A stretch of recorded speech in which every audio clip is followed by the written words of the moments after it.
Baik, para pemirsa TV One, pemirsa Damai Indonesiaku dimanapun Anda berada, hadirin hadirat yang juga masih bersama kami, Alhamdulillah, saya kembali akan melanjutkan.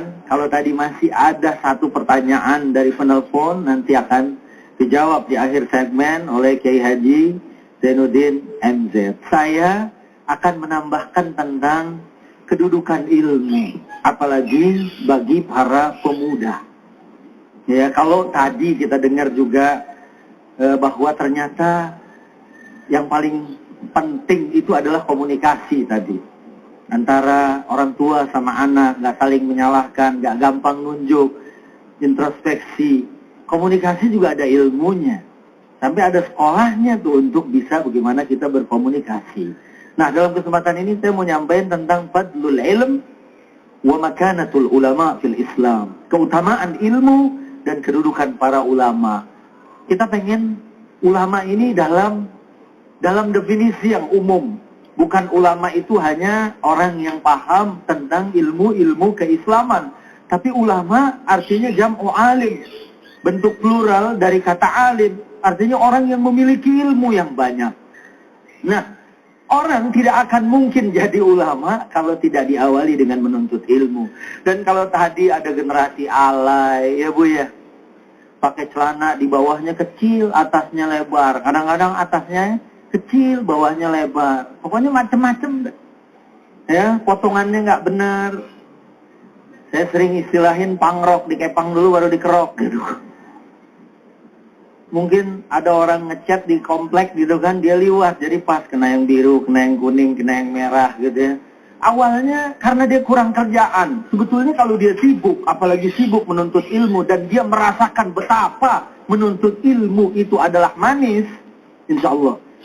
Saya punya teman, ingat, umurnya baru 27 tahun sudah doktor.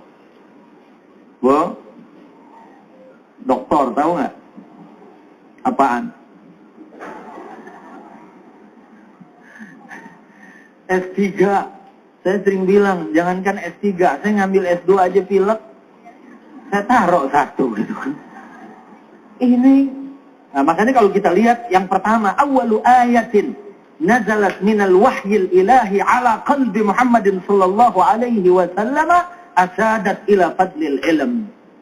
Ayat pertama, jelas kita pasti tahu, Iqra bismi rabbikal ladzi khalaq. Itu yang pertama. Kemudian yang kedua, kita juga dapatkan bahwa Allah pernah bersumpah dengan kolam. Ingat nggak Bu? Kolam tahu nggak? Yang buat berenang. Pena. Dalam Al-Quran dikatakan Nun wal qalami wa ma yasturun. Oh ya. Nun wal qalami wa ma yasturun. Allah pun bersumpah dengan kolam. Dan kolam kita tahu adalah merupakan alat untuk belajar.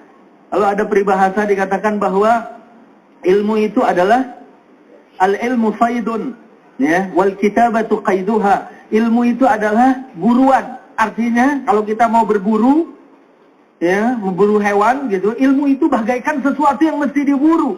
Dan tulisan itu adalah yang mengikat barang buru, hewan buruan. Kalau nggak diikat dia bisa lepas. Ilmu itu, kalau ibu-ibu di sini sih bapak nih, insya Allah walaupun nggak nyatet, tapi ingat semua tuh dari jam 1 tadi ya Bu ya. Ingat banget nggak kebagian kue gitu kan. Nah itu udah dua. Kemudian kita juga tahu bahwa ahlul ilmi, ahlul khasyah. Orang yang punya ilmu itu dipuji oleh Allah. Ulama itu dipuji. Innama yakhtallaha min ibadihil ulama. Bahwa orang yang paling takut kepada Allah adalah ulama. Kenapa? Dia ma'rifat Allah. Ya, saya aja habis dengar orang nyampein gitu kan, ya Allah, diri orang di mahsyar tuh lama, capek, sampai orang-orang kafir itu kita pegel nih nungguin di mahsyar. Kalau bisa al-insiraf ilan nar, berangkat ke neraka, kami akan berangkat ke neraka. Padahal masya Allah neraka, ya, tempat yang naudzubillah wal iyadzubillahi min dzalik. Sebabnya apa? Lama mereka menunggu. Kemudian yang berikutnya, kita juga nggak tahu bahwa ada firman Allah, la yastawi Qul hal yastawil ladzina ya'lamuna wal ladzina la ya'lamun. Katakan apa sama orang yang punya ilmu sama yang nggak punya ilmu? Pasti beda. Orang nggak punya ilmu duduknya aja beda, Pak. Halo? Duduknya gimana? Duduknya gimana kalau nggak punya ilmu? Kalau nggak punya ilmu duduknya gimana? Nanti kita cari contohnya. Gayanya ngedengerinnya aja begini. Iya kan? Sambil mungkin sebenarnya mau ngegeser tapi udah nggak bisa. Nah, kemudian juga kita tahu bahwa Nabi Adam lebih mulia dari malaikat karena apa? Karena ilmu. Betul apa betul? Wa 'allama Adam al-asma'a kullaha thumma 'aradahum 'alal malaikah. Allah ajarin Nabi Adam ilmu, kemudian 'aradahum 'alal malaikah. Pantas kemudian malaikat pun diperintahkan untuk sujud menghormati manusia. Makanya mudah-mudahan nih, kalau mau jadi generasi muslim sejati, anak-anak kita mudah-mudahan kita palingkan mereka kepada ilmu. Ya, kita arahkan kepada ilmu yang memberikan manfaat. Karena ilmu semakin banyak semakin ringan. Ya. Beda sama harta. Ibu ngaji di sini dapat dari siapa tuh? Dari ibu Ibu Bulan Sari dapat, dari Kiai dapat, ya kan? Kalau dari saya mungkin dapat, nah udah 3 tuh, subhanallah. Jadi prinsipnya adalah bahwa kita dalam melakukan sesuatu itu harus ada ilmunya. Tapi yang paling penting, Ustaz, mungkin adalah ilmu agama juga di sini ya. Dia jadi insinyur, jadi S3, Ustaz kebanyakan S juga pilek katanya. Baik, sekarang kita persilakan pada Kiai untuk menjawab pertanyaan, karena waktu kita sangat singkat sekali. Silakan Kiai. Baik. Ada 2 pertanyaan tadi yang berkenaan dengan masalah belajar agama. Saya berarti duduk lagi di bawah. Apa tuh? Kita saling mendengarkan ilmu yang akan disampaikan oleh Kiai dengan menjawab 2 pertanyaan tadi. Silakan Kiai. Buat ibu di Cibubur, tidak mengapa anak yang baru berumur 3,5 tahun itu memegang Al-Quran, ikut-ikut melafazkan, bertalafuz dengan lafaz Al-Quran, walaupun dia sendiri juga sedang belajar membaca Al-Quran.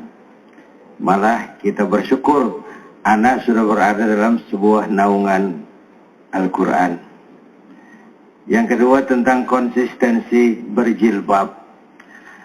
Saudara-saudara, memang Allah itu indah dan menyukai keindahan. Pakaian adalah lambang kepribadian seseorang. Kalau itu berangkat dari hati, pasti ada konsistensi. Kalau tidak, ya sesaat. Musiman. Nah, musim ini nggak bisa dilarang. Musim. Tapi kalau waktunya habis aja sendirian. Alah, ini kan musim nih. Lagi musim. Rambutan kan begitu, lagi musim di mana-mana rambutan, habis. Kalau musim nggak bisa dilarang kan? Nggak boleh musim rambutan, emang lu apa nggak boleh? Mesti merebak. Ya kita hanya mengendalikan saja musim itu. Dulu musim katanya tadi celana bawahnya sempit semua, botol nggak masuk.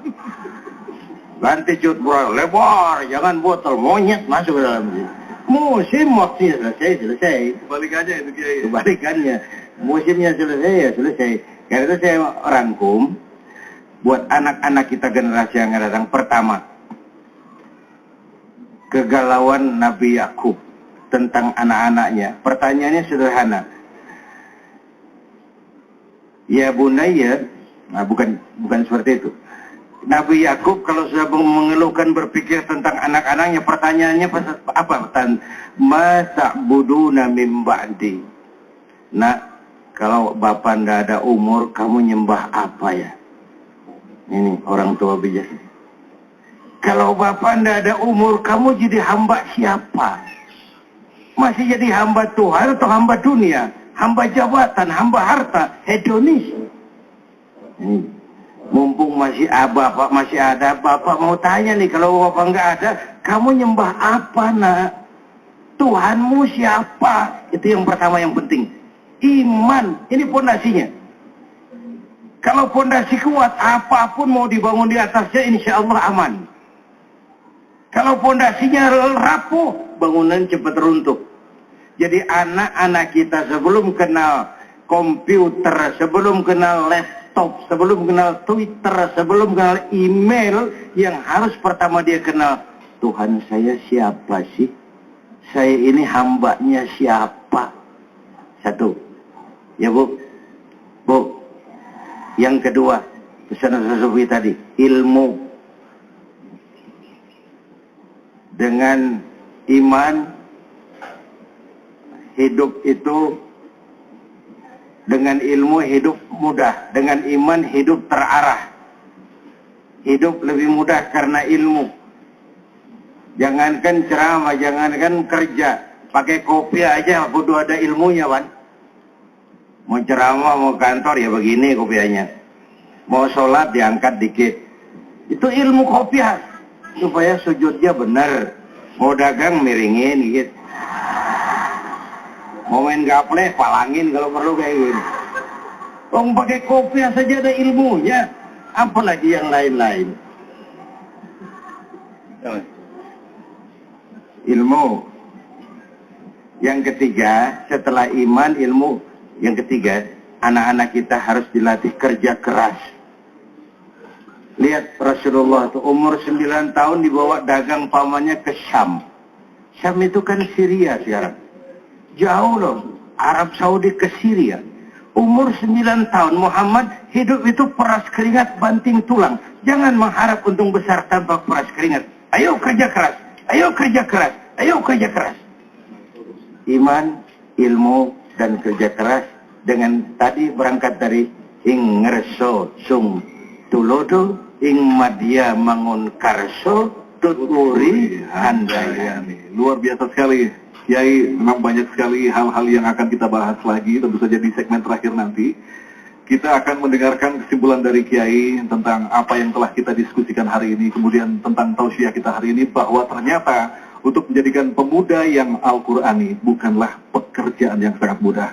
Dibutuhkan contoh-contoh yang konkret. Contoh yang konkret itu orang tua sendiri. Tetaplah bersama Damai Indonesiaku.